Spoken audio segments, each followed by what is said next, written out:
I do this because I believe that it's incredibly important to link service and charity to your faith.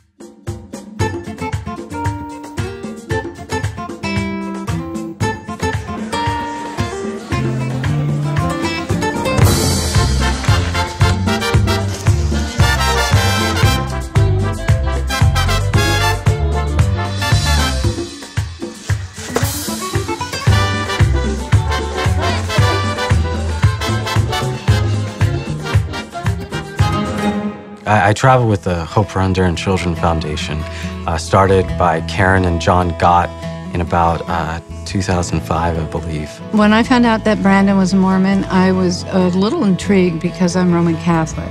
But Brandon's faith is what Brandon's all about.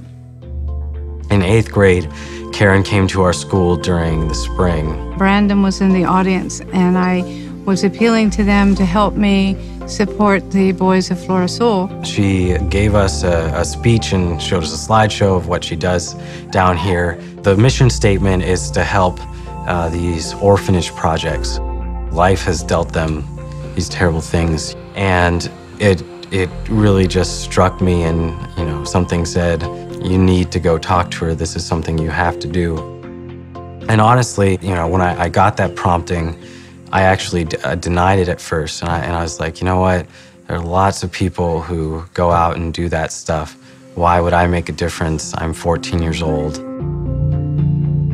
I actually got up and started to walk out of the room, and again, the feeling came over that I had to talk to this woman. Brandon, at the end of the presentation, stood up and said, hey guys, we can't let this go.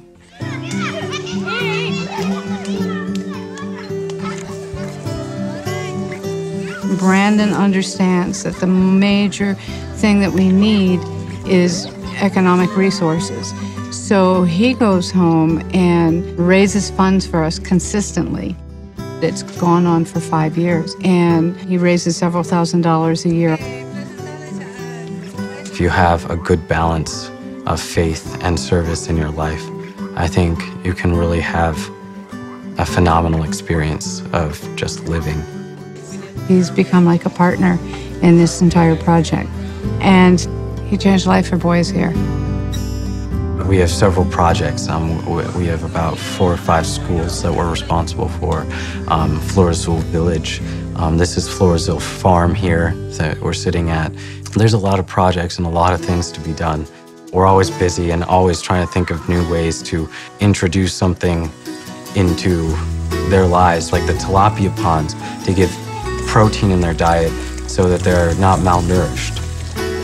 Giving them hope for the future, giving them tangible things that they can use to improve their lives. I think that's what's incredibly satisfying about it. Christ truly set the example for service. Everything he did, to me, translates as acts of service. Everywhere he went, he healed the sick. He helped the impoverished. For us, if we truly want to walk in the footsteps of Christ, doing work such as this or service work, and it doesn't have to be going to a third world country and helping orphans, it can be anything. I think it's very interesting when resources just come.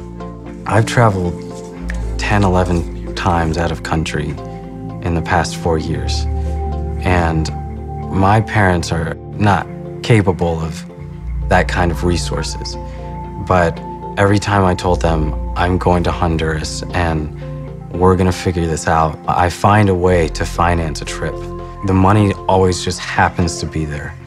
If Christ set the example, there's no reason why he would not help you do what he wants you to do. Christ gave all of us a light, and Brandon has magnified that light. And the flame never goes out. He magnifies it and passes it on to other people. It's the light of Christ that keeps him going. And in sharing it with other people, that flame just gets bigger.